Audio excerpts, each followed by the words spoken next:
I remember exactly what I was wearing. A gray cardigan, the one Walter always said made my eyes look blue. I wore it to his funeral. I wore it to the attorney's office 3 days later. I thought that was the hardest thing I'd ever do. I was wrong. Gerald Foss, that was the attorney's name, Foss. I'll never forget it. He had wire-rimmed glasses and a very clean desk, and he spoke in the kind of voice that's been trained not to show anything. He slid a document across the desk. "Mrs. Harlan," he said, "I want you to read page 3. I read it. Then I read it again. Walter James Harlan. My husband. 40 years, 2 kids, a house in Denton, Ohio that we'd painted together 3 times because I could never pick a color I loved. He left me nothing. Not the house, not the savings account, not the retirement fund we'd spent 30 years building. All of it. Transferred. Legally. Cleanly. To a woman named Celeste Morin. I didn't know that name. I had never heard that name in my life. "Who is she?" I asked. Gerald Foss adjusted his glasses. "Mrs. Harlan, I'm not at liberty to—" "Who is she?" He looked down at his desk. "A beneficiary your husband designated 11 years ago." 11 years? While I was making Thanksgiving dinners and driving to Walter's chemo appointments and holding his hand through 2 surgeries, he had been planning this? Before I go any further, I have to stop and say something. If you are watching this right now, thank you, truly. I know you didn't have to be here. My name is Dorothy, and what I'm about to share with you took me almost a year to be able to say out loud. I want to know who's in this with me today.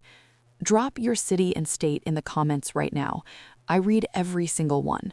Whether you're in Texas, Florida, Ohio, New York, wherever you are, let me know.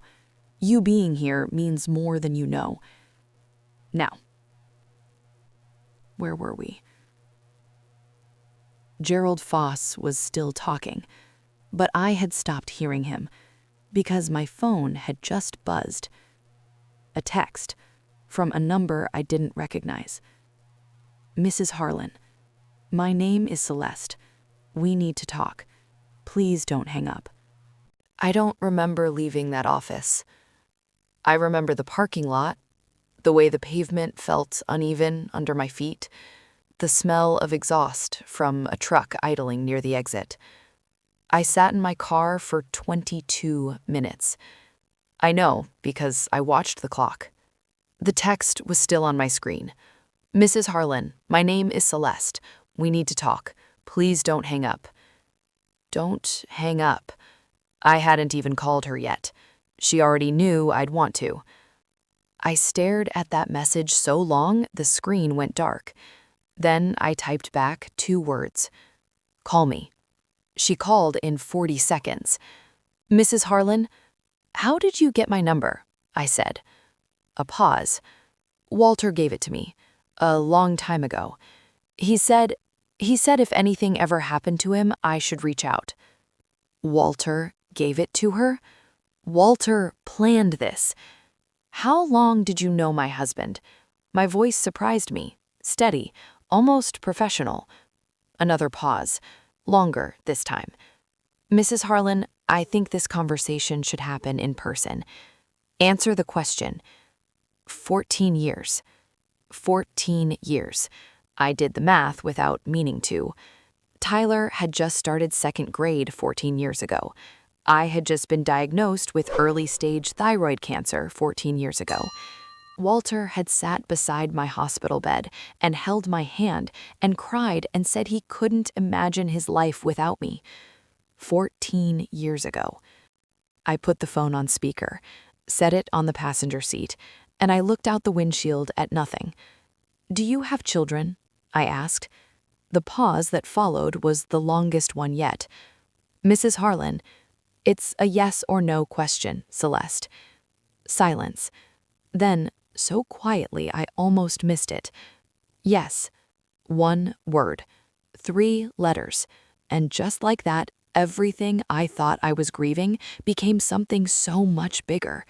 I wasn't just losing Walter.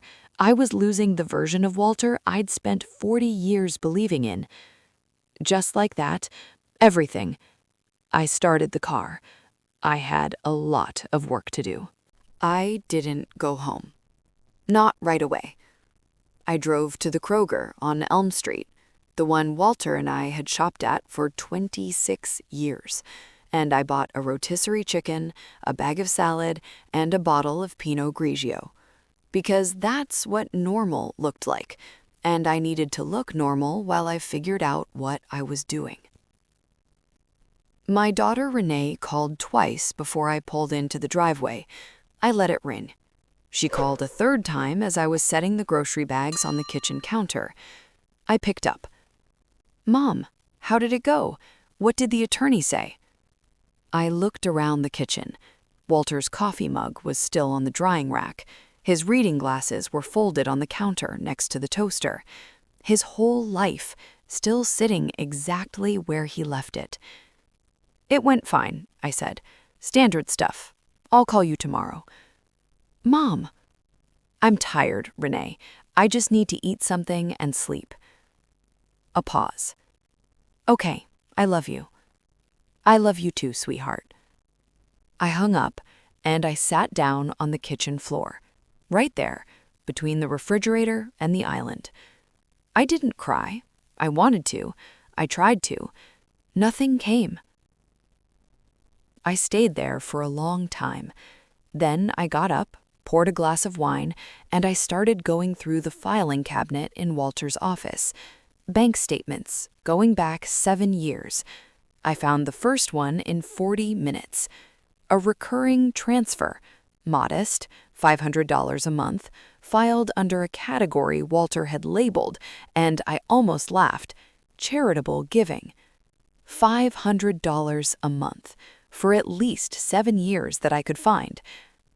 That's $42,000 that I knew about. I refilled my glass, went back to the cabinet, and I started pulling everything out. Because here's what 40 years of marriage teaches you about a man. You know where he hides things. You know his patterns, his habits, the little lies he tells himself. Walter thought he was careful. He wasn't careful enough. By midnight, I had 3 piles on the dining room table. And I had a name. A family law attorney, the best one in Franklin County. Her first available appointment was Thursday morning. I took it. Thursday came fast. Attorney Carol Whitfield, 48th floor, downtown Columbus. Her office smelled like leather and black coffee, and she didn't offer me tea or small talk. She just sat down, opened a legal pad, and said, "Tell me everything. Leave nothing out." So I did. I told her about Gerald Foss and page 3. I told her about Celeste Morin and the 14 years. I told her about the filing cabinet and the $42,000 labeled charitable giving. Carol Whitfield wrote without looking up. Her pen moved fast. When she finished, she set the pen down and looked at me directly. "Mrs. Harlan, I want you to go home and find every financial document in that house. Tax returns, investment accounts, life insurance policies. Everything with Walter's name on it. Can you do that?" "I already started," I said. She almost smiled. "Good. Don't contact Celeste Morin again. Don't tell your children yet. And don't touch a single joint account." "Understood." I spent the next 4 days inside that house. Every drawer, every cabinet, every box in the attic that I'd told myself I'd go through someday. Someday came. I found a storage unit key on day 2, a small brass key on a plain ring, tucked inside an old running shoe in the back of Walter's closet. Walter hadn't run since 2009. The storage unit was registered in Walter's name at a facility 20 minutes outside Denton. I drove there on a Wednesday morning with the key in my coat pocket and my hands perfectly steady. Unit 114. I turned the key. I pulled up the door. It wasn't money. It wasn't documents. It was a life. A child's drawings in a plastic bin, birthday cards, a Little League trophy with a name on it. Marcus Harlan, age 7, most improved player. Harlan. My last name. Walter had given this boy my last name. I stood in that storage unit for a very long time, and when I finally walked back to my car, I wasn't angry anymore. I was something I didn't have a word for yet. I called Celeste that night. No greeting, no small talk. I need to meet you in person. Just the two of us. You pick the place. A long pause. There's a Panera off Route 40 in Reynoldsburg, she said. Saturday, 10 a.m. I'll be there. I almost didn't go. Saturday morning, I sat in my car in my own driveway for 15 minutes, telling myself I didn't have to do this. I went anyway. She was already there when I arrived. Younger than I expected. Early 40s. Dark hair pulled back, no makeup. She was wearing a blue fleece jacket and she was gripping her coffee cup with both hands like it might float away. She looked terrified. Good, I thought. Then I sat down across from her and got a better look at her face, and the good feeling went away. Because she didn't look like a woman who had won something. She looked like a woman who had been carrying something very heavy for a very long time. I know what you think of me, Celeste said, before I could speak. You don't know what I think, I said. I think I can guess. I wrapped my hands around my own cup. Then let's skip the part where we talk about what I think of you. Tell me about Marcus. Something shifted in her face. Softened. He's 9, she said. He's a good boy. He loves baseball. He's terrible at math, and I keep hiring tutors and they all quit because he makes them laugh too much. I looked at my coffee. Does he know about me? Celeste hesitated. He knows Walter had a family. He knows your name. What does he know about his father? Her jaw tightened. He knows Walter loved him. He knows Walter died. He doesn't know... She stopped. He doesn't know Walter erased me. I finished. She didn't answer. That was answer enough. We sat there in that Panera for 2 hours. I didn't forgive her that day. I wasn't ready for that yet. But I left understanding something I hadn't walked in with. Celeste Morin hadn't destroyed my marriage. Walter had. She'd just been the person standing in the rubble with me. I told Renee on a Sunday. I'd waited 2 weeks. Long enough for Carol Whitfield to tell me where I stood legally. Long enough for me to stop shaking every time I said Walter's name out loud. Renee drove over at noon. I made coffee, set out the documents on the dining room table in the order I wanted her to see them. She sat down, started reading. She didn't say a word for 4 minutes. Mom, I know. Mom, he left you nothing? I know, Renee. 40 years? Her voice broke. She pressed her hand over her mouth. 40 years, and he just... Stop. I reached across the table and covered her hand with mine. I need you to hold it together right now because I can't hold it together and watch you fall apart at the same time. Can you do that for me? She nodded, eyes wet, jaw tight. That's my girl. There's more, I said. I slid the photo across the table. A picture I'd found in the storage unit. Walter at a baseball game. A small boy on his shoulders. Both of them grinning at the camera like they didn't have a care in the world. Renee stared at it. Is that? His name is Marcus, I said. He's 9 years old, and his last name is Harlan. The sound Renee made wasn't crying. It was something rawer than that. We sat at that table for 3 hours. We cried, we got angry, we said things about Walter that I won't repeat. And then, somewhere around the second pot of coffee, Renee looked at me and said something that stopped me cold. "Mom, that little boy didn't do anything wrong." I looked at her. "I know," I said quietly.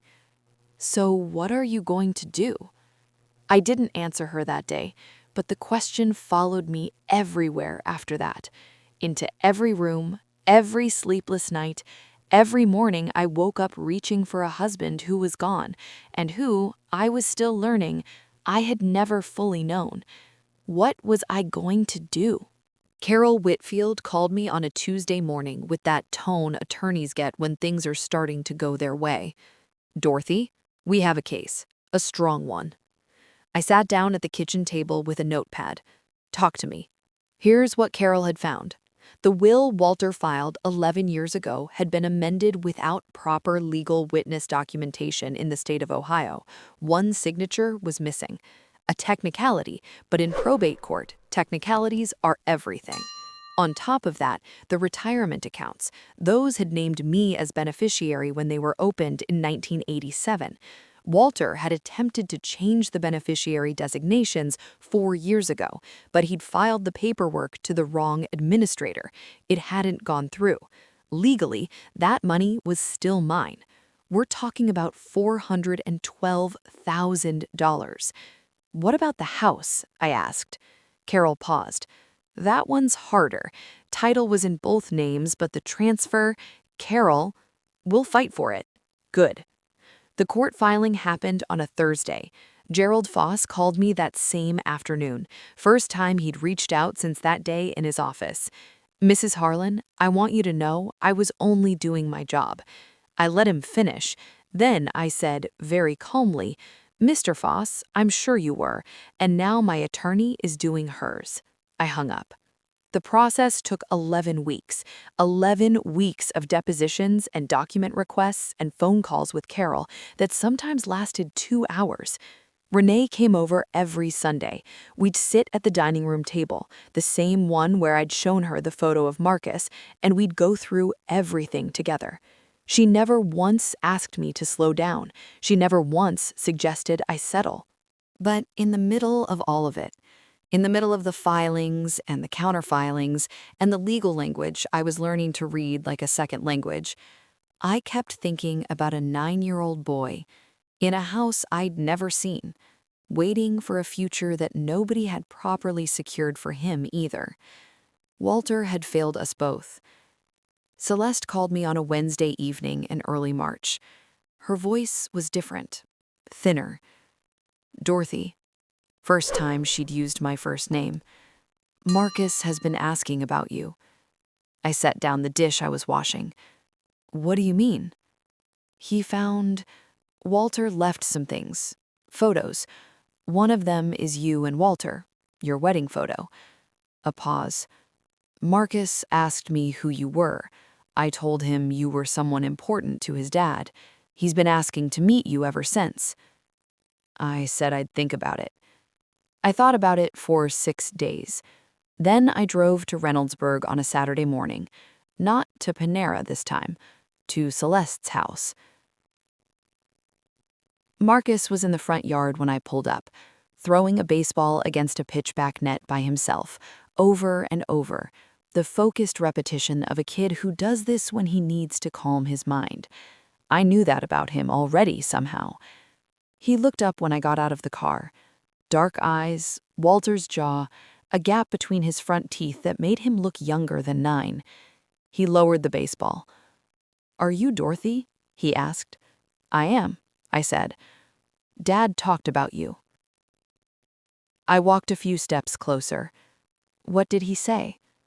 Marcus thought about it with the absolute seriousness that only 9-year-olds can manage. "He said you were the smartest person he ever knew. A beat. And that he wasn't always good enough for you." I didn't cry in front of him. I saved that for the drive home. 40 minutes on Route 40 with both hands on the wheel and tears I couldn't stop, and 40 years of marriage reshaping itself into something I didn't have a name for yet. Not the marriage I thought I had, not the betrayal I'd been living inside for 3 months. Something in between, something true and broken and real all at once. Walter wasn't good enough for me. He knew it. He said it to a 9-year-old boy who'd done nothing wrong. And somehow, that boy had just handed me the most honest thing Walter ever said to me in 40 years. The court ruled in my favor on a Friday afternoon in April. Carol called me from the courthouse steps. "Dorothy, the retirement accounts are yours. The will challenge succeeded on procedural grounds, and the house," she heard me exhale, "the house is yours too." I was sitting in Walter's armchair when she told me, the one he'd had since 1994 that I'd tried to throw out at least 4 times. I hadn't been able to bring myself to move it. I won. On paper, I won. And I sat in that armchair in the house that was now entirely mine, and I waited to feel something good. It took a while. Celeste called that evening to congratulate me. We'd developed something over those weeks. I won't call it friendship yet, but something. A strange, painful, honest something that neither of us had chosen, and both of us were navigating one conversation at a time. "What happens now?" she asked. "For you?" I said. "For all of us." I looked around the living room, Walter's glasses still on the counter, his armchair, his coffee mug. "I don't know yet," I said, "but I don't think it ends here." 3 days later, I found the letter.